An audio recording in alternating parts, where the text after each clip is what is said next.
Bom, pessoal, então, como a gente tinha combinado, né? Hoje temos um visitante, temos uma palestra, temos um conteúdo bacana aqui, que está em linha com o que a gente tem discutido. O próximo tema nosso vai ser SNOP, então é uma bela introdução, né? Bom, turma tá aí. Não é para descontar nele a prova de ontem, tá bom? E então o professor Luiz Guimarães, professor da Universidade do Porto, tá? E que vai trazer um pouquinho da experiência dele para a gente aqui, tá bom? No final, um bate-bola, né? Abrir para perguntas, então participem, aproveitem essa chance, né? E é isso aí, vamos ver, estou curioso também.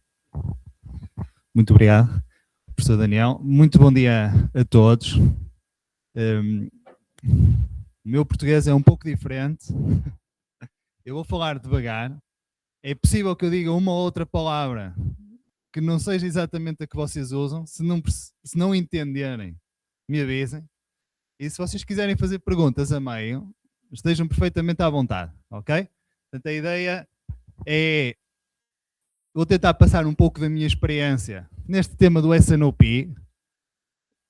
Embora eu seja professor na Universidade do Porto, vou tentar não ser muito pedagógico, vou deixar isso para o professor Daniel, vou tentar mostrar quais é que são os temas importantes e depois há aqui uma segunda camada que eu gosto muito, que nós hoje chamamos de inteligência artificial, e como é que nós conseguimos pôr a inteligência artificial a ajudar nesse processo do SNOP. Portanto, essa vai ser a ideia, mas antes de começar nisso, deixem-me só explicar um pouco a minha trajetória e um pouco as coisas que eu faço. Ora, eu tenho uma ligação, vá lá, tripla, na academia, onde eu sou professor de Engenharia da Produção na Universidade do Porto. Eu sou nesse ponto, sou pouco variável. Eu fiz mestrado em Engenharia da Produção, doutorado em Engenharia da Produção e sou professor em Engenharia da Produção. Não é... Desse ponto de vista, não é grande cartão de visita, mas eu diria desde o final do mestrado, atenção que o meu mestrado é diferente do vosso, ok? Eu fiz 5 anos, é a minha graduação, só que os últimos 2 eram mestrado. No último ano eu já trabalhei um pouco em investigação, no mestrado, e depois continuei para o doutorado. E no doutorado eu trabalhei aqui num instituto, que é o INESCTEC. Há umas parecenças com o IPT, em que, no fundo, aquilo que estamos a tentar fazer é transferir conhecimento para a indústria. E, na altura, quando estava a fazer investigação aplicada, trabalhei em temas de pesquisa operacional aplicada a problemas de planejamento da cadeia de suprimentos. Já agora, uma curiosidade interessante, estava aqui a partilhar há pouco. Durante o meu doutorado, eu visitei 2 instituições. Uma é nos Estados Unidos, aqui a Northwestern, a outra vocês devem conhecer, imagino, não? Se conhecem esta. Eu tive 3 meses em São Carlos, eu vivi lá 3 meses. Embora eu estivesse a fazer o doutorado em Engenharia da Produção, como o meu doutorado tinha uma componente grande de métodos quantitativos, etc., estive a trabalhar mais com os pesquisadores do ICMC, do Instituto de Computação e Matemática. E depois, há coisa de mais ou menos 11 anos, juntamente com colegas que estavam ou a tirar o doutorado, ou já eram professores na faculdade, nós lançamos uma empresa que se chama LTP e que, no fundo, a premissa, há 11 anos atrás, era aplicar estes métodos, que eram menos conhecidos, para ajudar as empresas, então, na sua tomada de decisão. Começamos muito na parte de operações, mas hoje em dia cobrimos todo o tipo de decisão da empresa, desde a área comercial, à parte de marketing, até aos serviços de suporte. Ainda no âmbito desta empresa, recentemente escrevi aqui um livro a tentar desmistificar como é que nós conseguimos exatamente usar estes métodos para ajudar na tomada de decisão, chamado aquilo de Analytic Sandwich. O que eu vos vou passar hoje é fruto um pouco desta visão tripartida, ok? Ou seja, a experiência de trabalhar na academia, a experiência de fazer investigação aplicada e depois a experiência de aplicar isto em diferentes empresas. Só para vos dizer um pouco sobre a LTP. Nós somos uma empresa de consultoria, ligamos com a parte da tecnologia, e eu diria que é é aí que nós gostamos de nos distinguir, é realmente como é que nós conseguimos juntar as duas áreas. E, já agora, também é interessante, nós somos mais de 140 colaboradores, nós temos escritórios na Europa e agora também aqui no Brasil, aqui em São Paulo. O que é que nós, ao longo dos 10 anos, fomos fazendo, que é relevante aqui para a nossa conversa? Aplicar estes métodos na prática, sempre combinando aqui estes dois mundos, que é, se vocês forem vendo, nós vamos escrevendo aqui alguns papers de investigação sobre metodologias e como é que eu consigo ser mais assertivo, etc. Naquilo que são as recomendações. E por outro lado, nós também fomos percebendo que não chega, às vezes, eu fazer o melhor algoritmo possível, tenho que conseguir depois implementar, fazer com que a organização mude, fazer com que os processos sejam mais adaptados. Pronto. Então há essa experiência também prática aqui nesta área. Falando aqui concretamente do S&OP. A minha tese, ou aquilo que nós vamos falar um pouco, é que realmente o S&OP é um dos processos onde a IA pode causar mais impacto real. Eu vou ter aqui uma visão lata do S&OP, mas na prática nós temos que, essa assim uma definição mais teórica, digamos assim, eu quero equilibrar aquilo que é a procura, a demanda, com aquilo que é a minha oferta. Tento fazer esse balanceamento. Então, por um lado, eu vou ter que ter decisões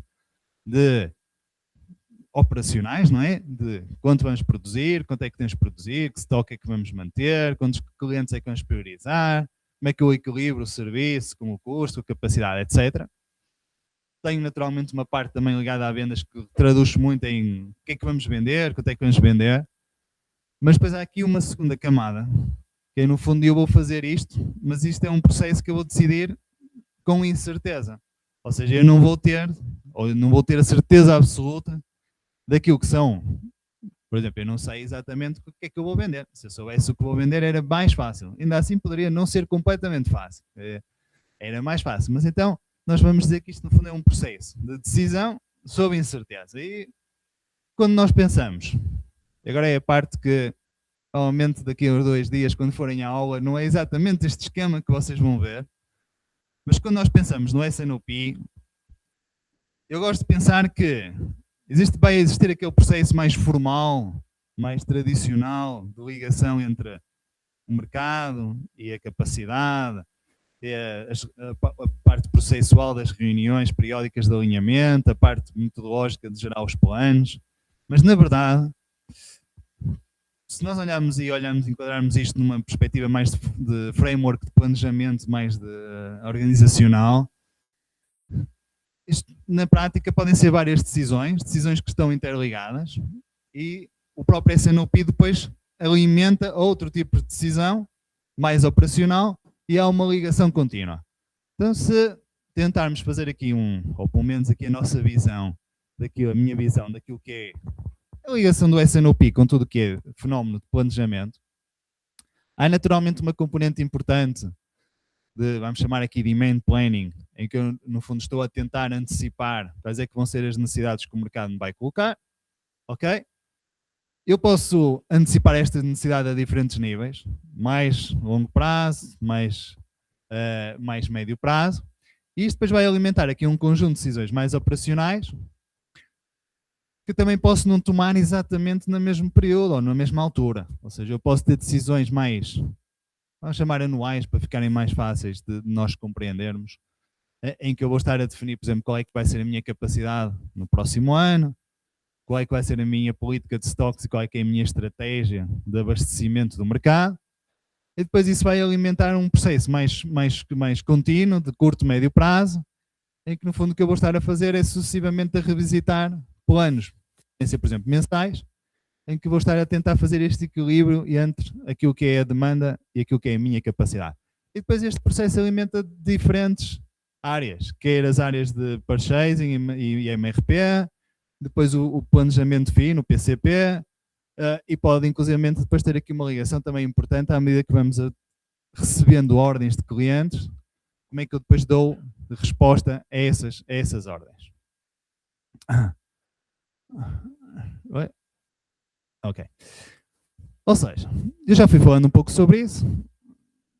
Há depois aqui uma linha que eu vou dizer que às vezes é mais ténue, entre aquilo que é planejamento e depois aquilo que é execução. Ou seja, vamos pensar que no S&OP eu tenho uma camada que eu vou estar a tentar antecipar, vou estar a tentar olhar para o futuro, vou tentar então fazer este alinhamento da demanda, da oferta, as capacidades, etc. Há aqui um foco que é bastante importante, que eu vou fazer isto com uma perspectiva integrada. Ou seja, eu vou olhar para simultaneamente operações, área comercial, área financeira, e vou fazer isto de uma forma com uma frequência, por exemplo, mensal ou trimestral. Esta linha, que se separa depois com a parte da execução, é que na prática eu vou definir algumas recomendações no S&OP e depois há a necessidade de as transpor para o terreno. Então há aqui esta ideia de, começou a falar-se também aqui no S&OE, no Sales and Operation Execution, ou seja, como é que eu transformo os planos do S&OP em ações concretas do mercado, em que eu vou estar ali a garantir a implementação, a lidar com os ajustes operacionais, a fazer a execução.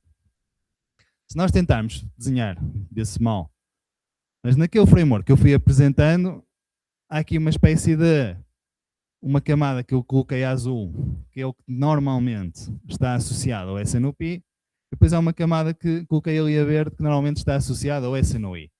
Agora, se a linha é mais para cima, mais para baixo, etc., depende muito da indústria. E é isso que depois eu a seguir vou apresentar aqui 3 cases e vou tentar mostrar como é que isto depois é aplicado a diferentes indústrias para compreendermos que a linha nem sempre é assim tão evidente. Agora, cruzando um pouco a experiência de fazer isto na prática. O que é que acontece depois na prática? Na prática, as empresas às vezes são um pouco caóticas na sua tomada de decisão, vamos dizer assim. Às vezes eu tenho lá um time a fazer previsões, mas depois eu tomo umas decisões sem necessariamente olhar para as previsões que o time fez. Às vezes eu, nas vendas, tenho uma visão diferente daquilo que é a empresa, daquilo que é das operações, daquilo que é financeira, e nem sempre coincidem. As reuniões do S&OP são mais focadas em explicar o passado do que em olhar para o futuro, ou seja, estão mais a discutir aquilo que foi o desvio do plano passado do que propriamente a planear o futuro. Há aqui uma parte que eu vou tentar também falar um pouco convosco de a riqueza de fazer este processo não é gerar apenas um plano, mas provavelmente eu gerar vários planos e comparar diferentes abordagens. Isso nem sempre é feito na prática. E ainda há muita falta de ligação entre aquelas duas camadas do planejamento e da execução. Eu até posso fazer um bom planejamento, mas depois falho muito na execução. Ou então ainda tenho muitas decisões tomadas com base na intuição. Ou seja, a intuição de negócio, vou lá e acho que deve ser feito assim e faço. Para além disso, aqui uma partilha que quero fazer convosco.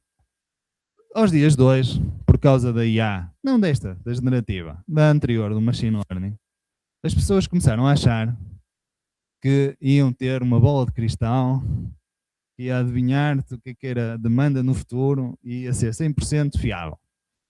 Então comecei, e vou em muitas empresas, na Europa, aqui, me dizem o seguinte: o problema é a previsão da demanda. A previsão da demanda está sempre mal. Se eu tivesse a previsão da demanda certa, isto não tinha problema nenhum. Ora, aquilo que eu vou tentar desafiar convosco aí no resto aqui desta palestra é que isso é uma falácia muito importante e que muitas empresas fazem, ok? Querem ter um oráculo. A previsão é só um input. E até tentar provocar um pouco tento até provocar isso quando ouço isto nas empresas, que é, e se tivesse a previsão certa, se eu tomava as decisões certas, é que provavelmente ainda há aqui uma segunda camada, que é, eu posso ter a previsão exatamente certa e ainda assim tomar decisões erradas. Então é isso que vamos falar. Como é que eu consigo ultrapassar este type? Este agora é o segundo. Que agora com o GenAI, as pessoas acham que vão pôr lá no ChatGPT ou no Cloud de informação e ele vai cuspir um plano excelente. Né? Outro hype. Então, este mundo da inteligência artificial está a ficar cada vez mais, com mais hypes, não é? Ou seja, antes era o hype do machine learning, agora o novo hype é eu agora com inteligência artificial generativa consigo gerar isto tudo do zero. A verdade é que isso também não é verdade. Difícil de explicar, mas na prática eu tenho que utilizar aquilo que eu vou chamar IA tradicional, vou defender aqui o meu peixe da pesquisa operacional, dos métodos estatísticos, etc., para tomar decisões com base em dados, e depois, claro, que eu tenho muitas aplicações para a IA generativa que me ajudam neste processo. Mas o valor não está necessariamente na IA generativa. Este slide é aqui um bocadinho, olha lá, chapa 5, mas acho que consegue ajudar, não é? Ou seja, se nós estivermos a pensar na IA e na ligação com o SNOP, o que é que eu consigo fazer com a IA? Eu consigo fazer olhar para trás e perceber o que aconteceu com diferentes indicadores. Tentar fazer um pouco melhor com esta IA diagnóstico, tentar fazer correlações e entender porque é que determinada coisa aconteceu. Usar a IA preditiva para fazer previsões, neste caso mais ligadas à demanda, mas depois eu a seguir tenho que usar estas camadas da IA prescritiva para recomendar aqui estas decisões. Onde é que a IA generativa pode entrar, por exemplo? Ela pode ser, no fundo, um facilitador de tudo isto. Okay? Como é que eu posso montar isto? Vamos imaginar aqui no SNOP. Ou seja, na IA preditiva, eu posso usar esses métodos para conseguir antecipar melhor o futuro. Naturalmente que existe valor em nós conseguirmos antecipar aquilo que vai ser a demanda, mas mais do que antecipar aquilo que vai ser a demanda, há aqui uma necessidade, na prática são duas, de, por um lado, à data de hoje eu consigo utilizar muitos mais dados externos na minha decisão, ou seja, eu tenho mais facilidade de introduzir, se eu vou fazer uma previsão da demanda, eu consigo ter impactos de saber os preços da concorrência, saber que promoções é que houve, como é que estava o clima, se houve eventos, etc, etc, etc. E depois eu consigo ser mais rápido também, ok? Ou seja, eu consigo rapidamente perceber se há uma diferença face àquilo que eu tinha previsto antes para conseguir atuar de uma forma mais preventiva. Para além disso, isto permite-me, depois a seguir, começar não só a fazer uma previsão para o número médio, digamos assim, mas começar a tentar identificar qual é a incerteza que está associada a cada uma das previsões. Nem todas as previsões têm o mesmo grau de incerteza. Depois eu posso usar a IA prescritiva, que eu aqui pus a otimização, para então fazer a recomendação. Eu tendo aqui a parte de quanto é que vai ser a minha previsão, eu consigo decidir quanto produzir, onde produzir, etc., considerando as restrições que são importantes para o negócio e podendo fazer isto com diferentes objetivos. E depois eu posso usar a IA generativa on top das duas anteriores para, por exemplo, explicar automaticamente quais foram os desvios face ao passado, conseguir gerar uma narrativa, ou seja, eu conseguir explicar, coisa que depois vocês no futuro vão compreender que não é trivial, num negócio, eu conseguir explicar o que é que aquele plano é, okay? O que é que aquele plano recomenda. Fazer um sumário daquele plano, por exemplo. Falar em linguagem natural sobre possíveis cenários, ajudar a preparação das reuniões,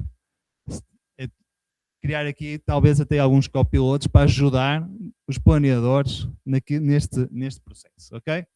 Agora, uma mensagem importante é aquela que está ali em cima, ou seja, a IA generativa não vai substituir a IA analítica, ela vai sim complementá-la, ok? Complementar, acho que é aqui o ponto principal. Então, se nós pensarmos aqui no ciclo de planeamento do SNOP, o que é que nós temos? Temos uma parte que eu vou chamar aqui Predict, que tem a ver com a antecipação da demanda, da incerteza, etc. Temos uma segunda parte que eu vou chamar Optimize, que é eu encontrar planos viáveis. E eu separei propositadamente aqui o Optimize do Decide, que é, ou seja, eu posso gerar planos, mais do que um, e depois eu tenho aqui uma camada em que eu vou estar, então, a decidir qual é que eu vou implementar ou quais é que são aqueles que fazem mais sentido para o negócio. Tenho aqui então a parte de execução, transformar este plano em ações operacionais, e depois no final eu tenho uma parte muito importante que às vezes não nos esquecemos, que outra mim falo, que é o da aprendizagem. Dificilmente eu vou fazer isto bem à primeira. Ou dificilmente o modelo que eu criei uma vez vai funcionar sempre. Então é preciso, de tempos a tempos, eu fazer este ciclo da aprendizagem, que não precisa ser uma coisa automática, pode ser com base em inputs de alguém, mas em que eu vou depois revisitar aquilo que eu defini, que é para a parte da previsão, que é para a parte da otimização. E porquê que eu acho que isto pode gerar aqui o que nós vamos chamar aqui uma vantagem competitiva para as empresas que adotam isto. Essencialmente ali por 3, claro, no final do dia o que as empresas querem é ter melhor desempenho, não é? É ser mais rentáveis, ser mais competitivas, etc. Mas como é que eu consigo isso? Essencialmente com aquelas 3 premissas. Uma delas é eu conseguir tomar decisões mais frequentemente. Não é? Depois a segunda é as decisões serem mais rápidas. Não é bem a mesma coisa, é eu consegui decidir mais rápido, eu consegui gerar um plano em 5 minutos. E, claro, melhores. E depois, a terceira, então, ser mais eficaz na execução das decisões, ok? Portanto, são estas 3. Eu vou tentar explicar aqui com 3 cases como é que isto é possível na prática. Os 3 cases são cases que nós trabalhamos no passado, são entre eles diferentes. Tentei trazer aqui uma visão de diferentes indústrias, ok? Uma, como eu sou português, claro, tinha que trazer aqui uns vinhos, indústria dos vinhos, mas a indústria dos vinhos é exemplo de qualquer indústria de bebidas, ok?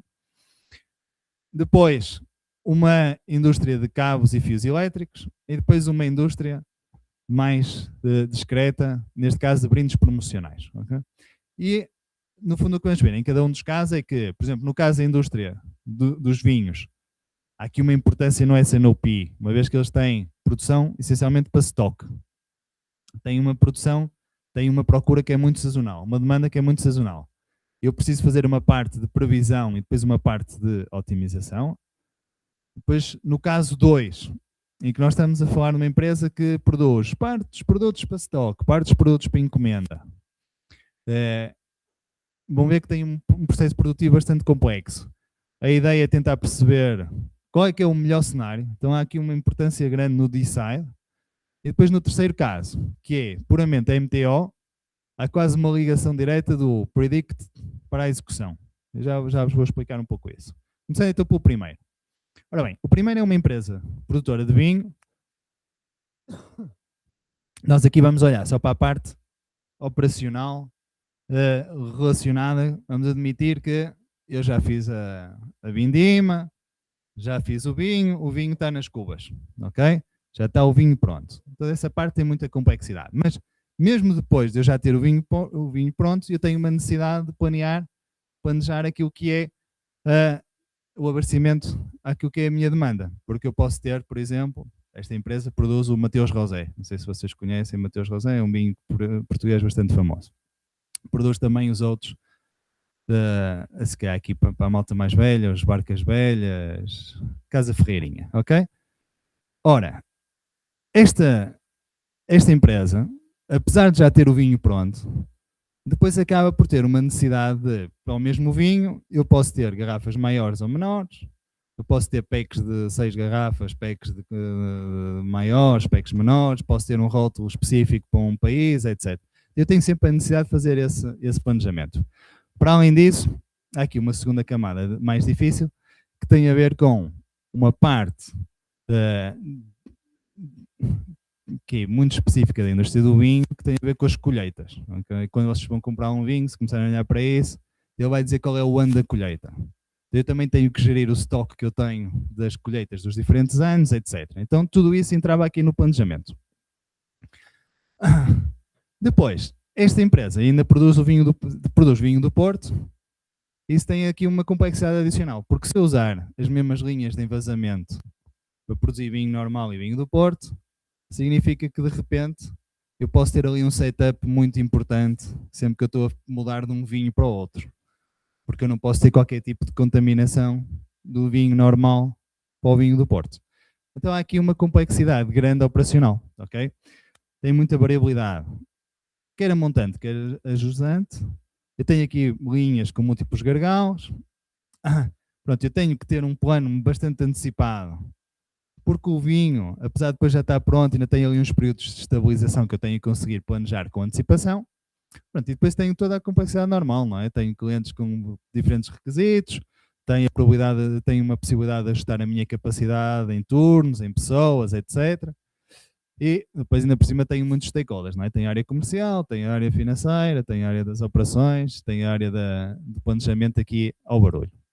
O que é que se montou exatamente nesta empresa? Um processo conceitualmente bastante simples, tem 2 etapas. uma parte de previsão da demanda e outra parte de planejamento da produção. No fundo, há aqui uma geração do plano de vendas, este plano de vendas depois é validado, e este plano depois é um input-chave para aquilo que é a geração do plano de capacidades, que é assim que eles chamam ao planejamento mais do S&OP. Começando aqui pela primeira parte. Ora, o que é que acontecia? Eles faziam o plano de vendas com base naquilo que era o conhecimento dos comerciais. 0 e A. 0, nem nada. 0 nada. Ok? 0. Era um Excel, mas nem sequer tinha fórmulas nenhumas. Eles iam lá pôr os valores. Os valores que achavam que era a demanda do futuro. Ora, isso é necessariamente mau? Não. O problema é que era um processo muito time consuming para as pessoas que faziam isso, tinham que preencher muitos valores e depois realmente não estavam a tirar partido de alguns métodos que nós conhecemos que realmente podiam para alguns SKOs fazer boas previsões. Então aquilo que nós montamos, isto é uma mensagem importante, apesar de eu ser um cara do IA, eu não acredito 100% no IA, eu desconfio um bocado do IA normalmente. Hein? Então o que nós montamos é um processo que combina métodos analíticos com inputs manuais. Como é que isso é feito? Basicamente, há aqui uma camada inicial que é eu fazer métodos analíticos para fazer previsão de demanda. Métodos que provavelmente vocês aqui, alguns deles são bastante simples, ok? Métodos como olhar para médias móveis de 3 meses, para o último mês, métodos sazonais, métodos com procura intermitente, ou seja, quando eu às vezes vendo uns meses, não vendo outros, etc. Trazer tudo isso e depois usar. Vamos imaginar que eu tinha aqui uma biblioteca grande de métodos deste género. O que é que eu depois faço? Eu olho para os SKOs, para os artigos, e tento ter aqui alguns atributos, ok? Coisas como dificuldade de prever, relevância para o negócio, antiguidade, tendências, variabilidades, intermitências, etc. E depois o que é que eu faço? Eu alimento um machine learning. É que eu não ponho só o machine learning a fazer as previsões diretamente. Eu ponho os forecasts dos diferentes métodos, os atributos das diferentes séries, e o que eu peço aqui ao GBM, que é um método de machine learning, é para ele dizer que peso é que eu devo dar a cada método passado, de maneira a fazer uma previsão futura. Uma espécie de um ensemble de métodos, ok? Então, na prática, o que ele vai estar a fazer vai ter aqui uma árvore, vamos imaginar que é uma árvore deste género, ok? Isto é só para ser ilustrativo, em que vai estar a tentar perceber quais é que são as características daquele SKO, até chegar aqui a um subset em que vai dizer, ok, para este tipo de SKO usa estes pesos. Qual é a vantagem de fazer isto? Faça fazer um método mais sofisticado, etc. É que depois como alguns destes métodos são bastante simples, eu consigo explicar ao gestor o que é que está por detrás daquela previsão. É fácil de explicar. Às vezes, quando eu uso métodos mais complexos, não é tão fácil de explicar o que é que está por trás dessa previsão. E depois, lá está, eu vou integrar com o input dos comerciais. Como é que eu faço essa integração? Também de uma maneira bastante trivial. Eu faço aqui uma matriz, não sei se já falaram daqui de uma matriz deste género aqui nas vossas aulas, de impacto no negócio, em que aqui nós vamos dizer volume de vendas e classifico os produtos por ABC. O que é isto? No fundo, os produtos A são os que representam, neste caso, 80% das vendas, os B 15% e depois os C apenas 5%. Como uma boa regra de Pareto, a maior parte dos artigos representam 5%, não é? Ou seja, se vocês olharem, isto representa 5% das vendas, mas são 71% dos artigos. E os A's, que representam 80% das vendas, são apenas 11% dos artigos. Está aqui uma disparidade que uns são muito mais importantes do que outros.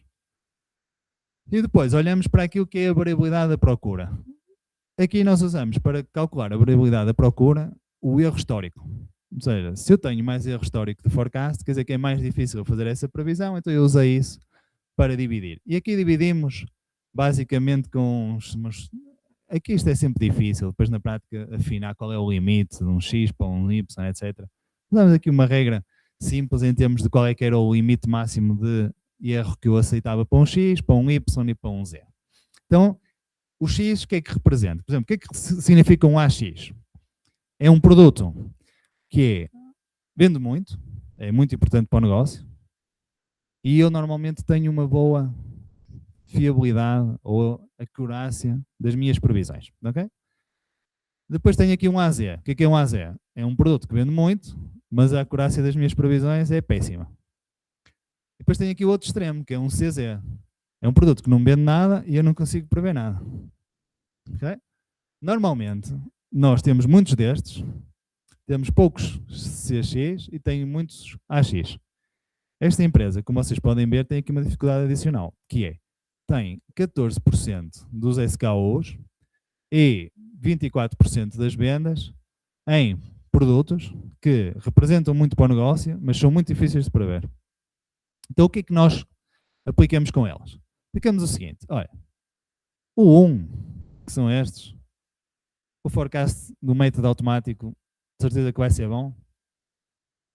Se tu souberes que vai acontecer alguma coisa diferente, vai lá validar as previsões, se não, deixa passar. O 2 é o mais difícil de todos, e nós recomendamos nem olhes. Porquê? Só vai estar a perder tempo, vai estar ali a afinar uma coisa de nada e não vai ter impacto nenhum. E concentra-te a validar os 3, que são aqueles que realmente são muito difíceis de prever, mas têm muito impacto no negócio. Então, se quer dizer que eu, se falhar aqui 10%, eu vou ter um impacto muito grande. Okay?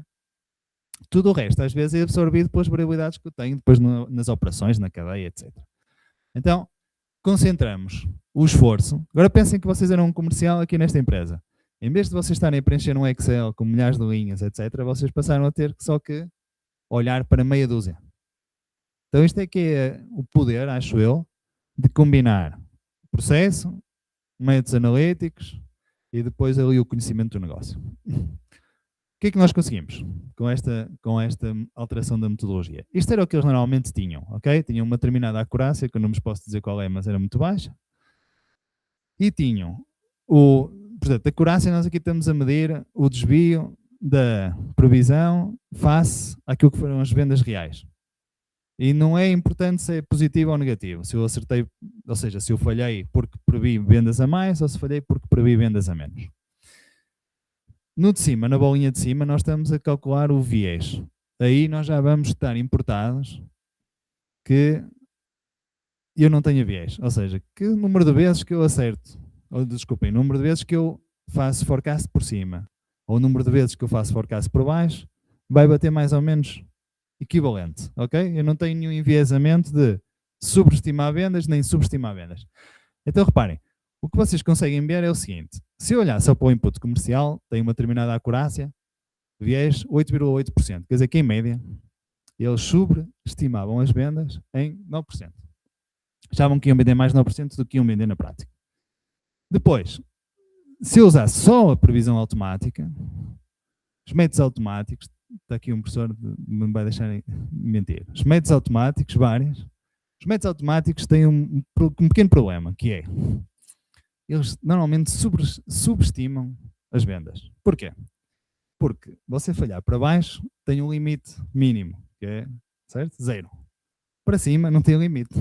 Então você pode ter erros de 400% para cima, mas nunca tem erros de 400% para baixo. Então estes métodos tipicamente fazem isto, que é mais jogar pelo seguro, é subestimar. Então no nosso caso, se nós olhássemos só para os métodos automáticos, menos 12%. Até agora, assim, regra da engenheiro de mais 9, menos 8, se eu combinar os dois. Pronto, nós combinando os dois, de acordo com aquela matriz, aquilo que nós conseguimos foi um viés quase de 0. Penalizamos pouquíssimo a acurácia, ok? Então, na prática, aquilo que nós conseguimos foi exatamente perceber em que caso é que nós devíamos usar cada um, como é que nós combinávamos, etc. Aqui está naturalmente errado, isto é a melhoria, ok? Não é a fiabilidade final. Isto são os deltas que se conseguiram. Eles não têm acurácias de 13%. Aumentamos a acurácia em 13%. E mais uma vez, como vocês podem ver, esta matriz é simpática, porque é verdade que eu vou conseguir melhorar naqueles que são mais estáveis. Melhorei mais do que naqueles que eram menos estáveis, ainda do que aqueles que eram ainda mais variáveis. Pronto, há ainda limitações. Eu, para conseguir melhorar os Zs, eu tenho que realmente ir ao fundo da questão e saber porque é que aqueles produtos são tão variáveis.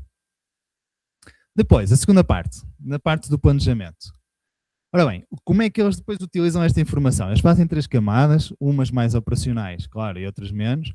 Fazem um planejamento de capacidades, que basicamente estão a olhar para os próximos 12 meses mensalmente, e depois este planejamento de capacidades, num primeiro mês, no fundo alimenta aquilo que é um plano mestre para as próximas 4 semanas, que é revisitado semanalmente. Okay? Depois, este plano mestre, na primeira semana, dá origem àquilo que é um sequenciamento.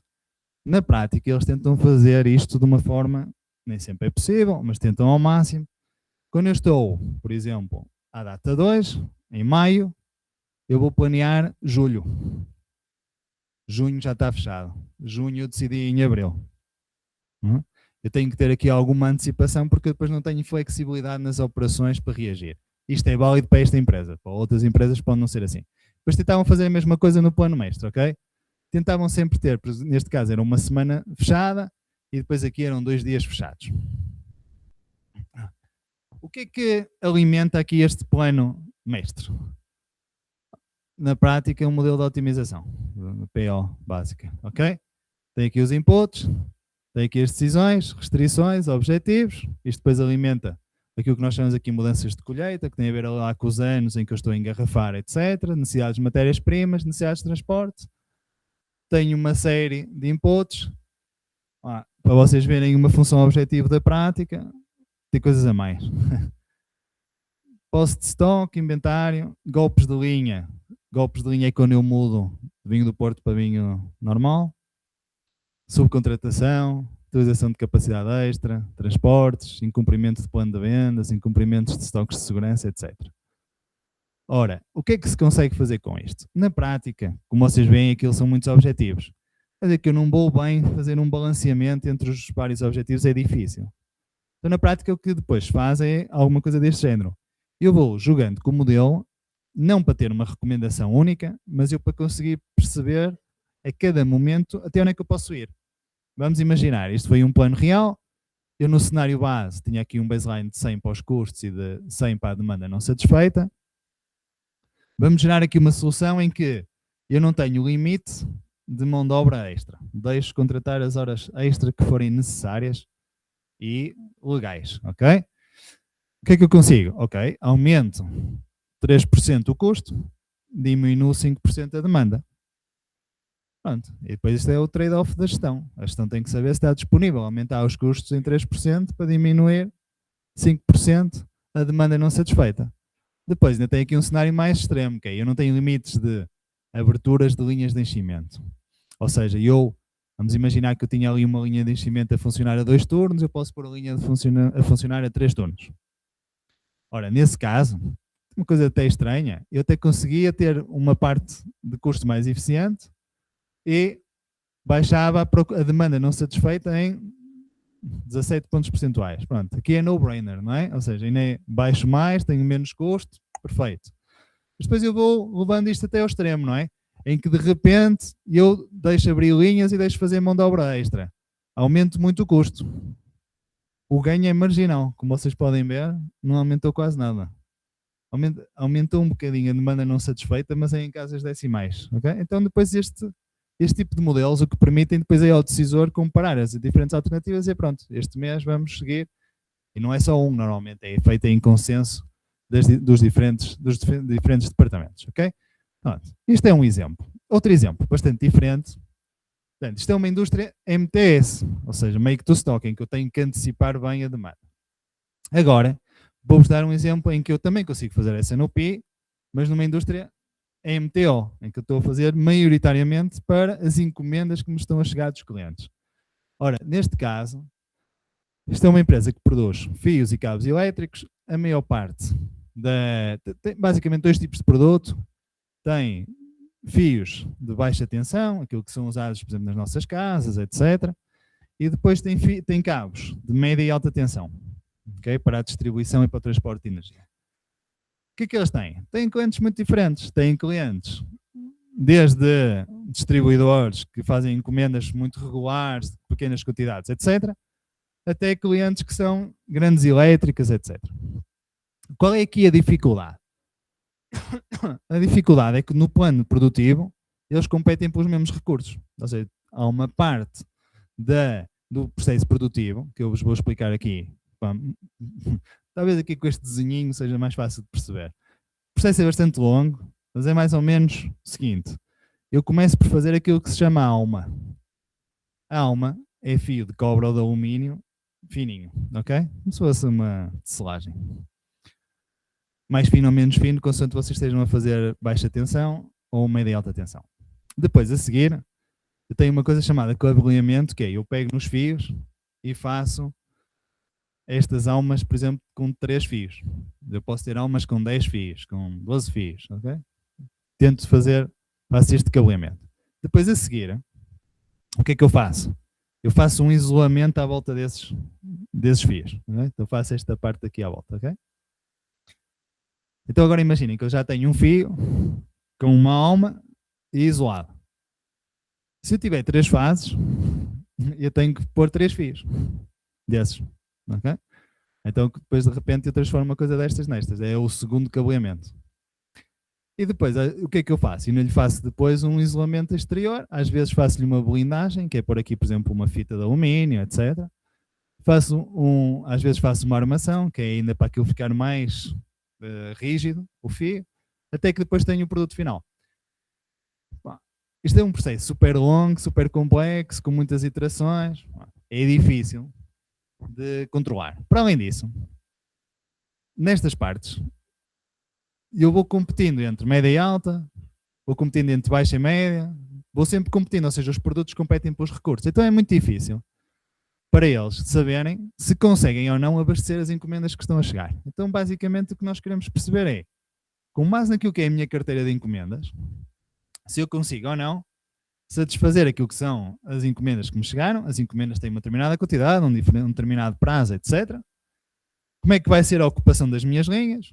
Ok, depois eu tomo ali algumas decisões que eu já vos vou explicar.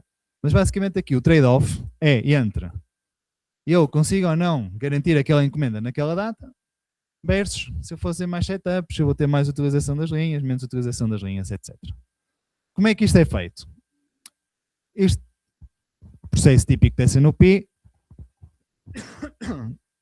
há uma geração de um plano pelo time de planejamento e depois há uma reunião mensal de aprovação com o CEO, com o CFO, com o CCO, está lá toda a gente nessa reunião. O que é que o planejamento faz? O planejamento lista quais são as encomendas e dá aqui uma certa prioridade às encomendas, ok? Eu digo que algumas encomendas são mais importantes do que outras, ou porque o cliente é mais importante, ou porque eu quero apostar mais naqueles produtos, etc. Depois, eu vou fazendo planos, vou fazendo ajustes, vou vendo o que é que isso dá em termos de output, até depois fechar um plano para esse mês. O plano para esse mês vai basicamente tentar balancear o seguinte, não é? Eu tenho um determinado inventário inicial, eu vou fazer uma determinada produção, eu vou ter aqui uma parte da produção que vai ser para encomendas firmes e outra parte que vai ser para que nós chamamos ali previsão extra, que ou alimenta produtos MTS, ou alguns clientes, embora sejam make to order, partilham algum forecast com a empresa, ou seja, dizem, eu vou fazer encomendas nesta ordem de grandeza nos próximos meses e depois eu tento avaliar o meu inventário e faço aquilo que pode ser um target stock. Acho que já fui falando um pouco sobre isto. Mais uma vez, neste caso, não há previsão nenhuma, não há modelo de previsão nenhum. O que é que há? Há um modelo de otimização que recebe dados do ERP, recebe os inputs daquilo que são os planejadores em termos das prioridades, etc. E depois devolve aquilo que é um plano de acordo com aquilo que são as necessidades aqui da própria empresa. Agora isto já está desatualizado porque ele agora devolve ali para o ERP já diretamente. Só para vocês verem, eu tive que... Os valores não aparecem, só para estarem ali por causa das questões de confidencialidade. Como é que eles depois analisam o plano? Que eu acho que isso é bastante interessante. Como é que se analisa este plano na prática? Eu faço um plano e depois comparo com o orçamento. O orçamento, neste caso, que era aquele planeamento mais de longo prazo, é importante para eu compreender se eu vou ou não atingir os meus objetivos no final do ano, se eu estou acima ou abaixo daquilo que potencialmente são os meus custos, etc. Depois, a seguir, eu olho para uma coisa deste género. Pronto, isto não são as máquinas todas que estamos a planear, mas são uma parte significativa. eu consigo ver onde é que estão os gargalos de produção. Neste caso está mal, está gargalo em todo lado, mas isso é mau e bom. Hein? Quer dizer que não falta encomendas para esta empresa, mas está a usar a capacidade quase no limite. Ok? Isto é a parte final do processo, que é a parte das bainhas de fora. Isto é o isolamento da média tensão, que é aquela parte do isolamento do meio. Na baixa tensão também está tudo bastante cheinho. Pronto, há aqui alguns gargalos evidentes na produção. Qual é o problema aqui nesta empresa? Uma forma de tornar estes modelos mais simples era eu só planejar o gargalo e depois a seguir o resto, em princípio, se eu planejar bem o gargalo, estou ok. O problema nesta empresa é que isto é o exemplo deste mês. No mês a seguir pode ser uma coisa completamente diferente. Pode ser o gargalo, pode estar aqui na blindagem e na armação ou no cabeamento, etc. Então há aqui uma dificuldade grande consoante o mix de encomendas a saber exatamente onde é que é o gargalo. E depois, como eu estou a falar numa indústria MTO, o que é que se avalia neste caso? Avalia-se o seguinte, para cada mês, por exemplo, vamos dizer que eu estou a fazer o plano de outubro, e eu quero ver, olha, até outubro, quanto é que eu vou fazer de antecipação, quanto é que eu vou fazer on time, quanto é que eu vou atrasar, quanto é que eu vou entregar depois de dezembro, que é um atraso já considerável, e vou avaliando, no fundo, estes planos à luz daquilo que é o cumprimento das minhas, dos meus compromissos com os clientes, ok? Último, para depois fechar aqui e dar-vos tempo para fazerem algumas perguntas. Indústria discreta. Neste caso, é uma indústria que é puramente MTO. O que é que eles fazem? Eles fazem brindes, canetas, garrafinhas de água, cadernos, etc. Só que, como vocês podem imaginar, eu não consigo fazer por antecipação. Eu não sei quem é que me vai pedir para imprimir lá o logozinho, etc. Pronto. Então eu tenho que ter rapidez de fazer isso. Então, mas para eu conseguir ter rapidez de fazer isso, há aqui duas camadas importantes, que é eu conseguir prever, e já vamos ver o que é que vamos prever, e depois executar. Esta empresa estava a crescer muito, tem mais de 3 mil produtos diferentes. Agora reparem, um produto para eles é um caderno com um determinado tamanho. Hein? Agora pensem que na prática, se fôssemos para nós, um produto era um caderno com um determinado tamanho, com um determinado logo. Isto explode completamente, ok? Eles têm tido ao longo do tempo uma introdução constante daquilo que são novos produtos. Agora, eles realmente tinham, ou seja, se eu vou receber encomendas e eu tenho que estar pronto para as produzir rápido, eu tenho que conseguir rapidamente ou entender se eu consigo dar um prazo melhor ou pior para aquelas encomendas, ou então eu ter uma capacidade grande de antecipar qual é que vai ser os pedidos que vão chegar para conseguir dimensionar bem os meus recursos. É isso que nós vamos falar. Um problema que eles tinham. Eles no passado, como tinham crescido muito, tinha tido bastantes alturas em que não conseguiam satisfazer as encomendas. Ou seja, eles perdiam encomendas porque diziam, olha, eu para fazer esta produção eu só consigo entregar daqui a 2 semanas. E o cliente diz, eu preciso para a semana porque o congresso é para a semana, não posso esperar 2 semanas, perdeste a encomenda. Problema. Se nós formos muito puristas do forecast, nós vamos fazer forecast com base nas vendas. Vamos fazer forecast com base nas vendas, as vendas estão mal. Porque as vendas só têm as encomendas que eu aceitei, não têm as encomendas que eu não aceitei e que podia ter aceito. Pronto. Problema.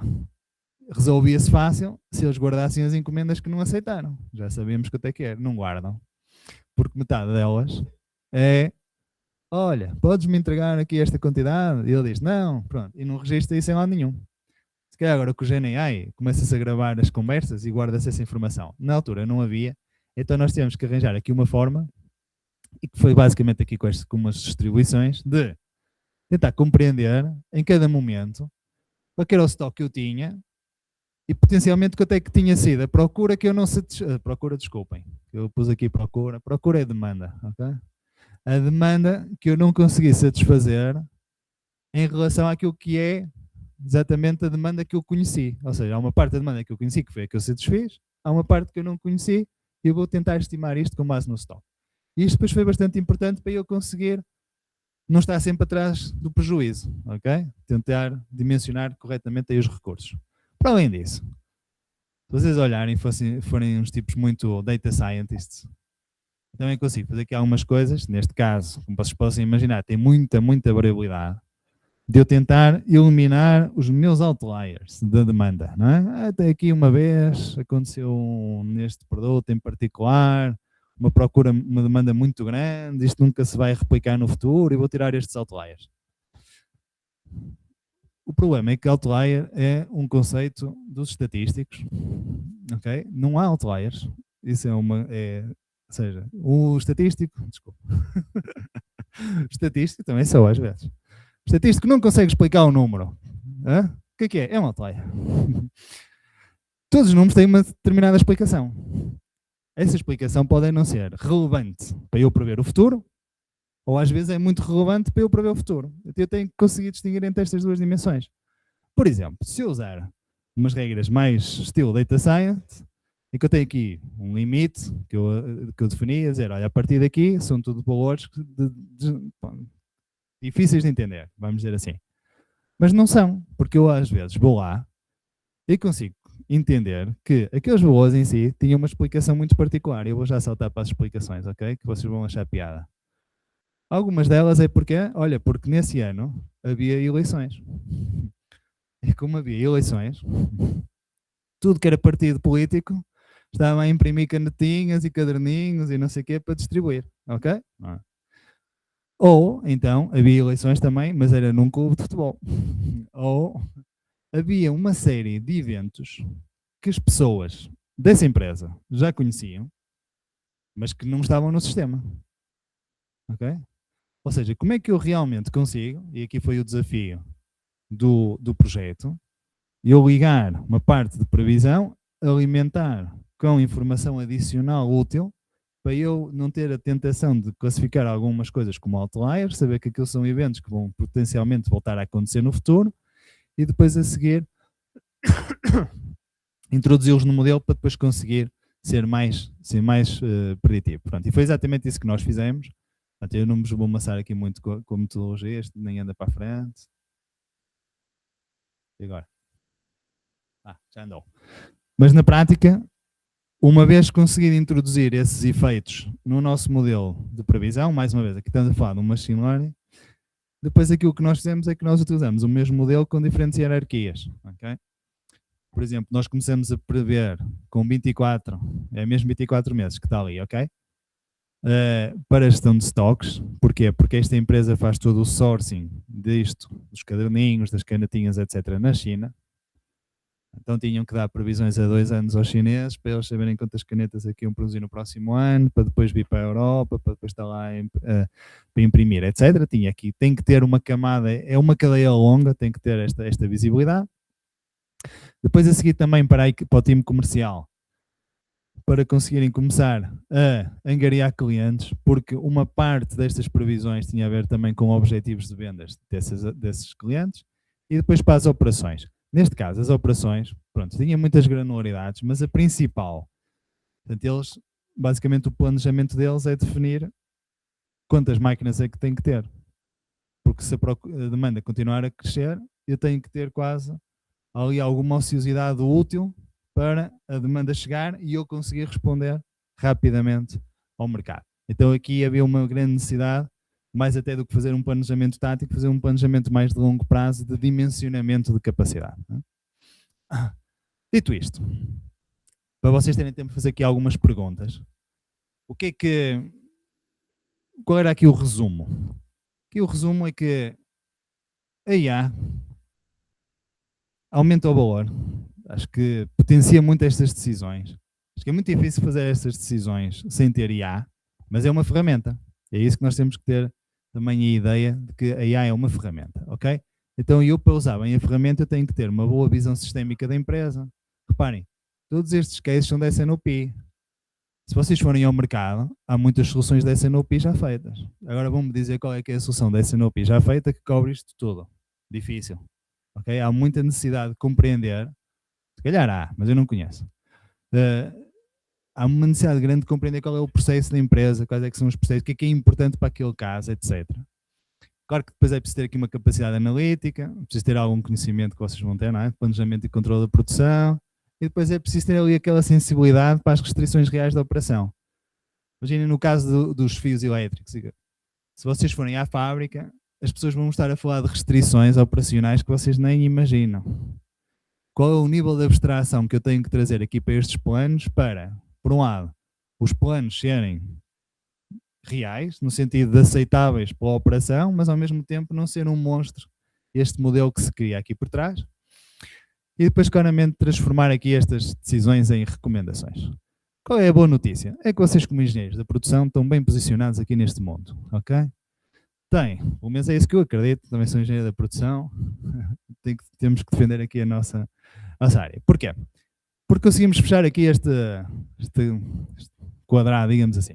Pronto, há uma parte importante que já fomos falando, ok, tecnologia hoje é importante, mas não é a única coisa, ok?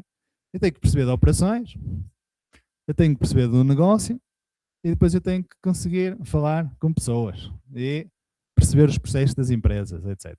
Então realmente esta ligação eu acho que os engenheiros da produção conseguem fazer bastante bem. Vocês têm outras pessoas que percebem muito de tecnologia, mas não percebem nada de operações. Depois tem outras pessoas da administração que percebem muito do negócio, mas não percebem de tecnologia. Portanto, há aqui estas 4 dimensões que o engenheiro da produção consegue compreender bem.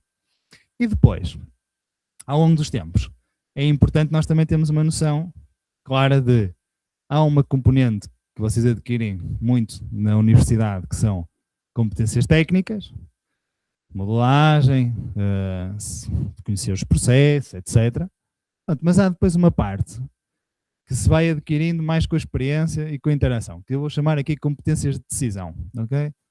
Às vezes as pessoas chamam soft skills, mas é um pouco diferente de soft skills. É eu ter sensibilidade para compreender quais é que são os trade-offs que são importantes naquele caso, é eu ter alguma sensibilidade para perceber como é que eu devo formular aquele problema de decisão, como é que eu depois consigo implementar bem a gestão da mudança, como é que eu falo bem com os diferentes negócios. Conseguindo fazer isso, acho que é um excelente futuro para a engenharia da produção. Última nota, que eu acho que é uma nota que eu fui transmitindo ao longo da conversa, mas que para mim é muito importante. Pelo menos é assim que eu tento acreditar, se não vamos acreditar, todos vão ser substituídos pela IA. A IA não vai só ter uma aplicação de automatização total, vamos pensar que isto é para o SNOP, ok? Da automatização total das recomendações ou das soluções ou do que nós quisermos chamar.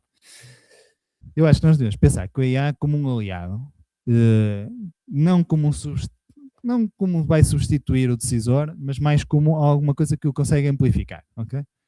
Então, para além da parte de uma automatização, eu posso pensar o seguinte: uma aplicação de eu utilizar IA no contexto da SNOP, assim, de uma forma integrada com o humano, aí eu, uma vez tendo feito um plano, eu consegui pôr a IA a identificar riscos. E eu consegui depois pôr o utilizador, neste caso o gestor, a agir sobre essas recomendações. Ok? Depois vocês viram em muitos dos use cases que nós somos muito apologistas na LTP deste. E eu, enquanto investigador, também acho que é o que faz sentido. A IA recomenda, ou seja, eu tenho a IA a recomendar, mas depois tenho lá o decisor a validar qual é que é o plano que vai escolher, ok? Claro que também posso ter este, não é? Ou seja, a IA a analisar dados e depois o gestor a decidir, mas eu gosto mais da recomendação, não só da análise pura, e depois o último também muito importante, que é eu utilizar a IA como um validador. Por exemplo, nos dias 2, eu tento fazer aqui um exercício mental, tento passar aos meus alunos da graduação e do mestrado lá na Universidade do Porto, que é o seguinte: eu dou aulas mas agora já não dou gestão de operações, dou pesquisa operacional, gestão da manutenção e a chamar uma parte de decisão sobre incerteza. E o que eu noto muito, agora é uma parte mais pedagógica, vão levar aqui com o professor Luís só no 2 segundos. Eu peço aos meus alunos, façam aí esse exercício. E os meus alunos sabem o que é que fazem? Vão ao chat GPT, fazem um print screen do exercício, põem no chat GPT, resolvem, e dizem, professor, já está, qual é o próximo? Posso ir embora? Ora, isso vai fazer com que no futuro as pessoas tenham menos sentido crítico. Porque as pessoas desenvolvem sentido crítico depois de fazer as coisas. Ou seja, eu fiz uma vez, fiz 2 vezes, fiz 3 vezes, já sei onde é que aquilo funciona melhor, onde é que funciona pior, etc. Se eu nunca fiz o exercício, eu não tenho sentido crítico. Então o que eu vos recomendo é vocês usarem a IA como um validador. Vocês vão usar a IA na mesma, que é o que eu recomendo aos meus alunos, e digo, então façam o seguinte, vocês façam um exercício, tentem fazer, tentem mesmo, não é de 2 minutos, é tentar mesmo, depois no final pega na solução, não é pegar no problema, pegar na solução e diz, oh IA, está bem? Então isso é uma diferença muito significativa na utilização, se vocês pensarem, porque faz com que eu de repente esteja a construir sobre alguma coisa que eu fiz. E ao construir sobre alguma coisa que eu fiz, eu começo a ganhar esse sentido crítico, que eu acho que é uma competência muito útil para o futuro, ok? Pensem só na automatização, pensem nesse sentido crítico, tá? Obrigado, eu acho que já fui falando aqui disto tudo e deixar-me então agora aqui um bocado de tempo para vocês fazerem algumas perguntas.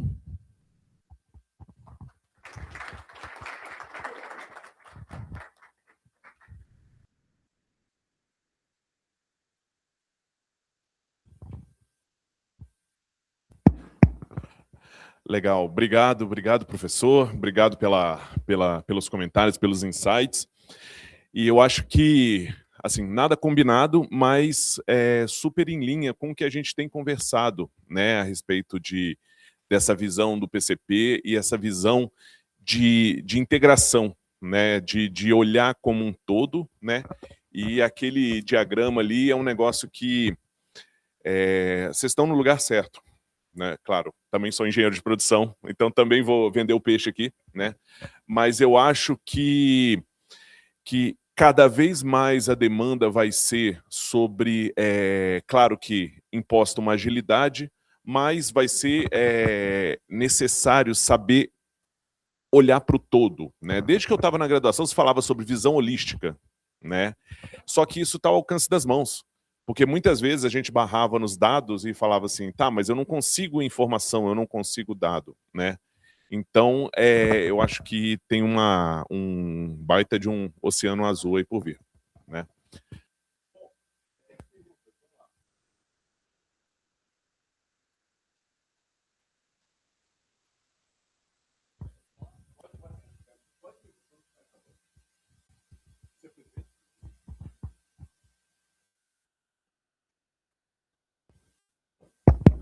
Oi, bom dia. Professor, obrigado aí. Meu nome é Cláudio, eu sou ex-aluno aqui do departamento, fui da turma inaugural do professor Daniel de PCP. Hoje em dia atuo no mercado, na área de S&OP, numa locadora de máquinas de construção civil. Então, enfim, acho que fora o universo aqui de produção, no meu cenário, mais de manutenção e atendimento da demanda, ainda tem a variabilidade adicional de que essa máquina ela vai para o cliente e tem também certeza de quando que ela vai retornar, porque por mais que tenha um prazo de contrato, aquilo não é determinado, né?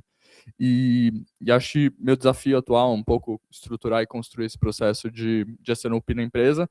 Queria ouvir um pouco sobre a sua experiência na aplicação disso em empresas também, em temas de técnicos, acho que a gente cobriu muito, mas acho que mais do ponto de vista relacional, que eu sinto que muito do desafio também da implantação de S&OP, ele é relacional, você conseguir convencer as pessoas e os tomadores de decisão da empresa de que aquilo é importante e tá todo mundo junto no mesmo barco, enfim, e alinhado naquele objetivo, apesar dos diferentes objetivos individuais das áreas, né? Eu brinco que mais ou menos ali minha atuação e o S&OP é como se fosse o lubrificante ou amálgama entre as diferentes engrenagens ali, que não necessariamente às vezes estão rodando sempre em compasso, né? Então, um pouco desse aspecto relacional, qual a relevância e a importância dele aqui para a S&OP na sua visão? Obrigado. Obrigado. É uma excelente pergunta. Eu dividi em duas partes. Há uma parte que às vezes as empresas nem sempre têm consciência que necessitam deste processo. Então, vamos chamar aí a parte da maturidade em termos processual, se eu tenho consciência ou não que eu preciso do processo. Por vezes é preciso consciencializar, não sei se a empresa que está, se tem consciência ou não que precisa do processo. Como é que isso é feito? Isso é feito normalmente explicando o impacto de não fazer isto. Ou então o impacto, muitas vezes, que é muito significativo, de os comerciais estarem a remar para um lado, as operações estarem a remar para o outro, o financeiro estar a remar para o outro. Então essa parte do alinhamento normalmente é o convencimento de necessidade desse processo, é bastante importante. Depois, há um segundo nível de convencimento. Vamos assumir que a empresa já está convencida que precisa do processo. Ou então até já faz o processo. Em muitos destes casos já faziam o processo.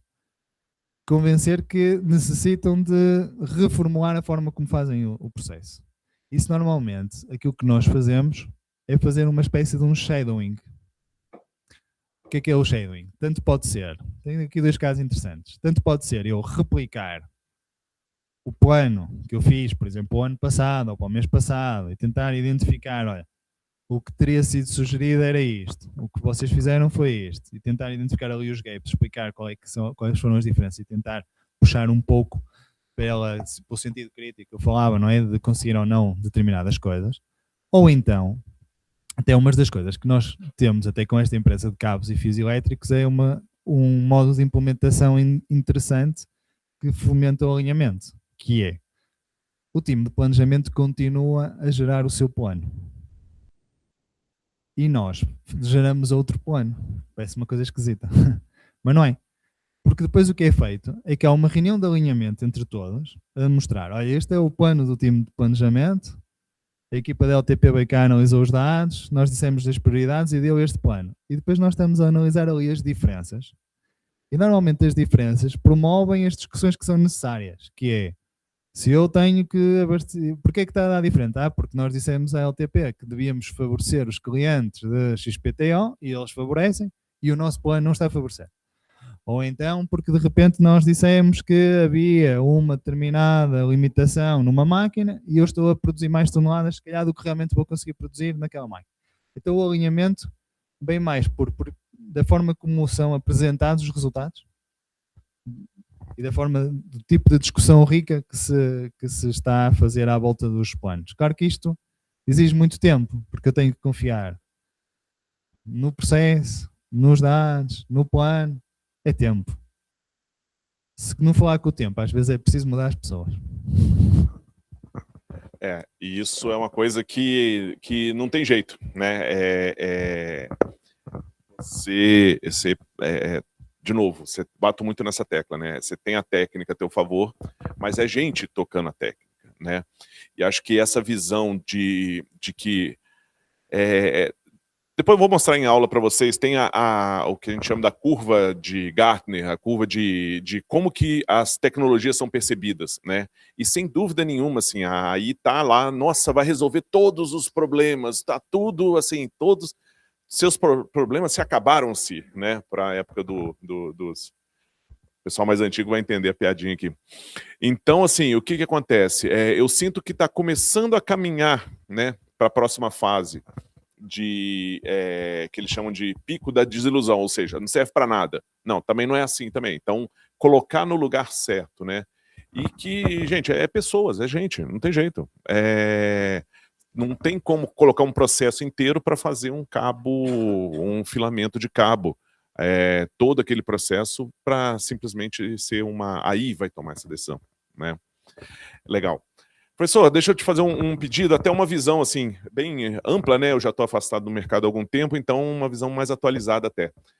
Para a galera que está começando agora, que dica você gostaria que se tivesse sentado ali agora e tivessem te dado, no sentido de, assim, mercado, no sentido de... Aqui na Poli a gente tem digamos assim, uma tendência muito forte, né? O Brasil está num processo de serviço muito forte, né? E em especial o mercado financeiro, que está do outro lado da rua, né? Então a Faria Lima está aqui do lado, então os bancos levam todo mundo aqui, né?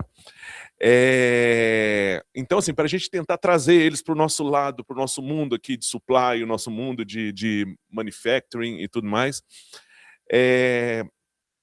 ou que vá usar também, né? Que vá ser engenheiro de produção nos bancos, não tem problema nenhum com isso, não.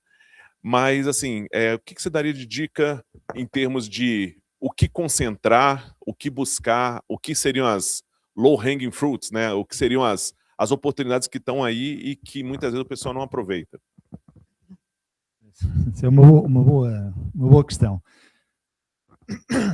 Eu vou só dividir aqui a resposta em duas componentes. Uma delas é, O que eu gostava que me tivessem dito quando eu era estudante em engenharia da produção era o seguinte: é aproveitar o tempo enquanto estava a estudar para conhecer mais realidades. Então aproveitar tudo o que seja a oportunidade de ir visitar a empresa, a oportunidade de participar num determinado grupo que se reúne para fazer alguma coisa. Eu, enquanto estudante, o que eu fiz mais, há uma coisa que eu me arrependo de não ter feito, por exemplo, que eu não fiz Erasmus, que é um programa bastante famoso na Europa de ir estudar um semestre para outra universidade. Eu não fiz, devia ter feito, porque abre o mundo, conheces diferentes realidades, acho que isso é muito útil. Eu tive alguma ligação à indústria, mas eu gostava de ter tido mais ligação à indústria enquanto era estudante. Ou seja, conhecer empresas, conhecer diferentes realidades, acho que é muito relevante. Por exemplo, as pessoas em Portugal, como o nosso mercado financeiro é muito mais reduzido, não vão para o mercado financeiro. Vão muitos para consultoria, vão muitos para retalho, varejo, muita gente para varejo. Agora vai muita gente para startups. Startups, scale-ups, depende de como é que nós quisermos chamar, ok? E então, eu acho que é útil, eu antes de me comprometer com um setor, eu conhecer os outros. Ir visitar uma indústria, ir visitar um varejista, ir visitar um banco, tentar ter essa experiência, acho que é muito útil antes de decidir. E depois, quando se decidir, acho que o engenheiro da produção tem uma componente bastante relevante desta que eu vos passei, dos processos, das pessoas, da tecnologia. Tentar evitar ficar só preso à tecnologia. Eu vejo muitos estudantes de engenharia da produção agora que saem da Universidade do Porto a serem data scientists. O sonho é ser data scientist. Então, se o teu sonho é ser data scientist, vai tirar um curso de computação que é mais útil. Um engenheiro da produção tem a sua mais-valia em realmente conseguir ligar aqueles pontos que eu vos fui referindo. Então, aí o conselho mais meu, porque eu não gosto muito quando a malta vai fazer só data scientist, é tentar ter uma atuação nas empresas, mesmo que seja no banco, que atue com a parte da tecnologia, mas também com a parte do negócio e com a parte dos processos. Isso, sei lá, os bancos em Portugal eu que conheço menos, mas precisam muito disso. Legal, legal, muito, muito bom, e a gente não combinou o discurso, veja bem, né? E uma coisa, essa coisa de startup também é bem comum, né? A gente tem alguns bons exemplos aí na escola, né? E uma coisa que eu comentei vocês em aula, e acho que em linha com o que o professor está falando, cara, isso aqui, muita startup não entende como funcionam as operações. Então é uma baita oportunidade que tem, cara.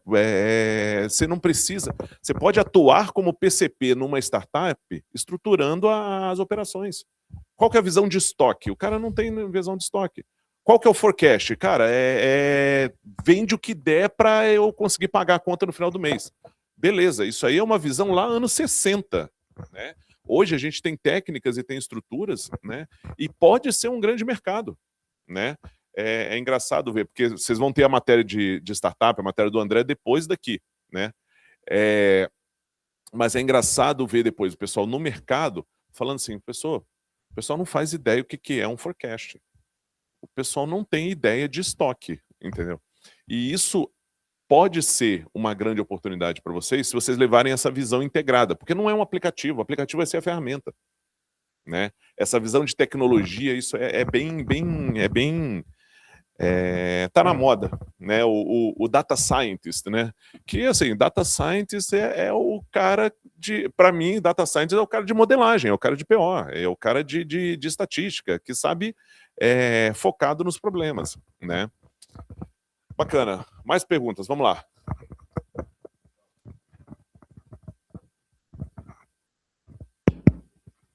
Bom dia a todos, meu nome é Leandro, quero parabenizar e agradecer a apresentação do professor Luiz. O professor Luiz fez uma provocaçãozinha no meio da apresentação, então eu não poderia deixar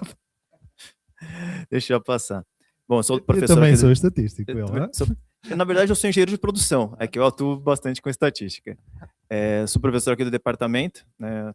Estou aqui com o pessoal aqui há um ano e um pouquinho, e quando o professor fez aquela provocação, me remeteu a um caso real que eu vivenciei na indústria, né? Eu venho da indústria, e justamente uma indústria de cabos, eu posso até abrir, né, do Grupo Legrand, e a gente tinha um desafio, e aí eu quero trazer esse desafio, e nessa ótica da IA como suporte para SOP, eu gostaria que o professor fizesse alguns comentários e recomendações.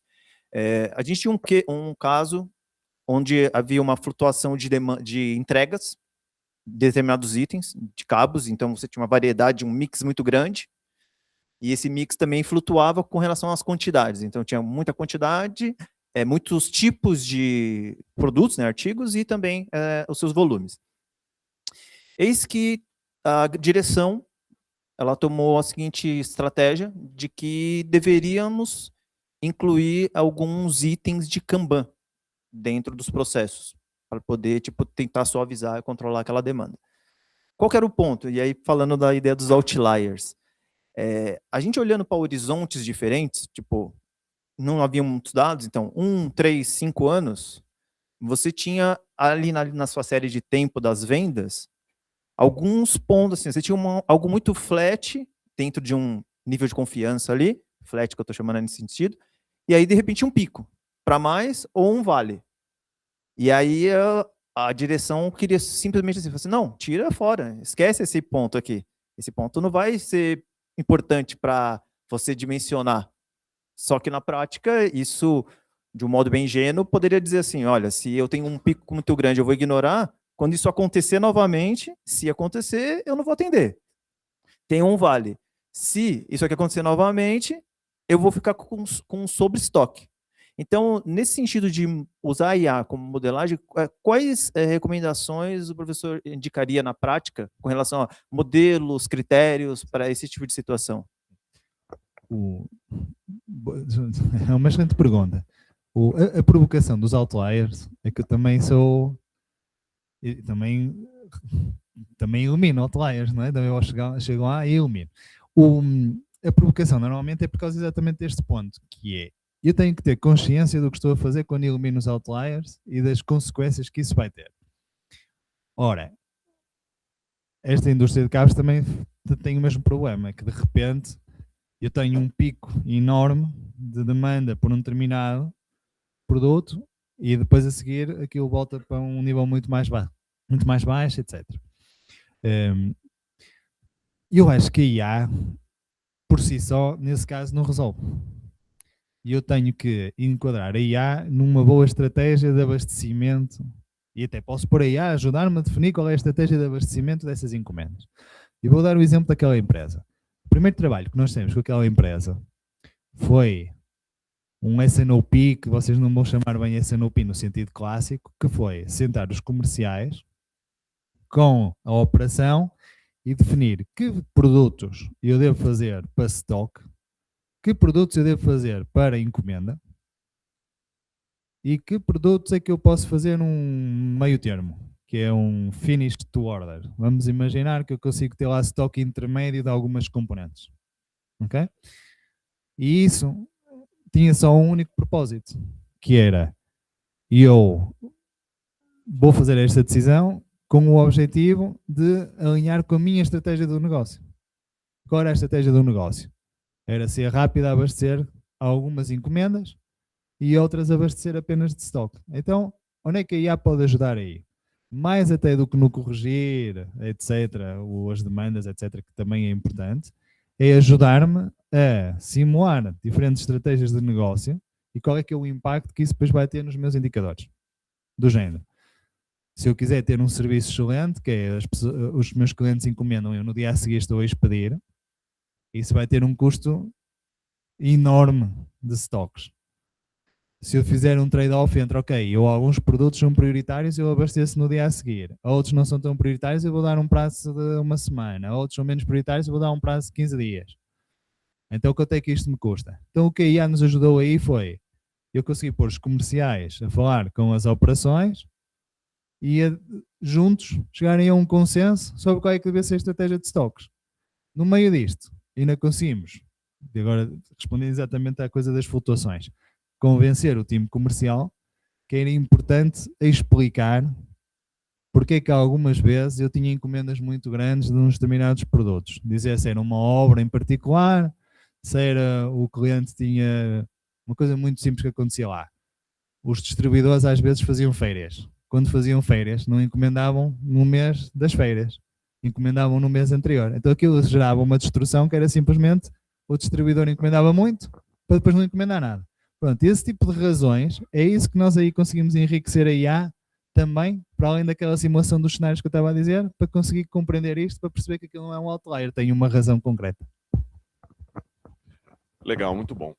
Pessoal, temos aqui assunto para direto, podemos ficar aqui o tempo que for necessário, tá? Sei que alguns de vocês têm aula aqui na sequência, então aqueles que puderem, que precisarem se ausentar, tranquilo, tá? Não tem problema nenhum. Diante de todo mundo aqui, gostaria de agradecer muito a presença do professor Luiz, tá? Eu acho que, de novo, mais uma vez, trazer essa experiência de fora, para parecer que, assim, é aquela coisa meio de pai, assim, o pai falando não adianta nada. Então, eu falar que olha, incerteza quebra uma empresa, olha, é difícil tratar sozinho, não sei o quê, né? Mas trazer a experiência de fora é sempre muito válida, então, agradeço demais a presença, professora, portas sempre abertas, tá? E acho que um ponto que ele tocou ali, que eu falo talvez de uma maneira um pouco velada, e acho que nessas palestras assim, a gente tem a oportunidade de explorar mais, é a questão da experiência prática, né? A gente fala um pouco sobre isso na aula, mas aquilo que ele falou é bem bacana, tá? E vocês estão num grande centro, usufruam, bebam dessa fonte. É muito cedo ainda para tomar a decisão do que eu vou fazer o resto da vida, né? Então, assim, se aproximem. Lá do Cilip, a gente trabalha muito com problemas de capacidade, estudo. Ou então faz como eu, que não decide, e faz consultoria, que assim conhece tudo. Então, gente, assim, eu trabalho muito com problemas de capacidade, a professora Débora trabalha muito com problemas de otimização, o que ele chamou de otimização clássica, que eu achei AI clássica, eu achei essa diferenciação fantástica, porque às vezes o pessoal bota tudo no mesmo bolo, tá? Vamos falar de técnica, então a gente está falando de rede neural e programação inteira. Não, a gente não está falando de técnica, a gente está falando de aplicação. Então, eu achei bem legal essa diferenciação, vou adotar para mim, inclusive. Então, se aproximem, né? Professor Leonardo, mais com problemas ligados a corte e empacotamento. Então, assim, independente de qual setor, parte bancária mesmo, se aproxime do Eric, se aproxime da professora Aline, né?